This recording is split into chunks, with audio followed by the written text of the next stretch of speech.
মা শুনুন না। হ্যাঁ বলছি, আপনার ছেলে বাজার থেকে একটা এঁচড় নিয়ে এসেছে, কিন্তু কিভাবে কাটতে হয় আমি জানি না। আপনি একটু চলুন না, কিভাবে কাটতে হয় আমাকে একটু শিখিয়ে দেবেন।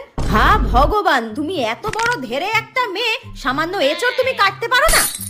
তা কি জন্য তোমার বাবা মা সাত তাড়াতাড়ি তোমার বিয়ে দিয়ে দিয়েছে? হ্যাঁ, একটা কাজ শিখতে পারোনি?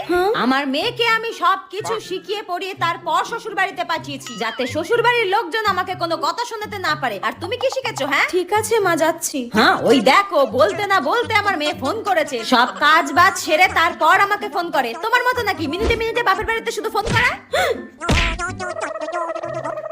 হ্যাঁ মা বল, কেমন আছিস? মা শাশুড়ি শুক্তো রান্না খেতে চেয়েছে, কিভাবে করব বলে দাও। শুক্তো কিভাবে করবি বলে দেব? ঠিক আছে তুই এখন রাখ, আমি তোকে পরে বলে দিচ্ছি। ওই কেমন আছিস জিজ্ঞাসা করছিল। শুনুন মা, আমি সবই শুনতে পেয়েছি, আপনাকে আর ঢং করতে হবে না। বৌমাকে টাইট করতে গিয়ে নিজেই টাইট হয়ে গেলাম।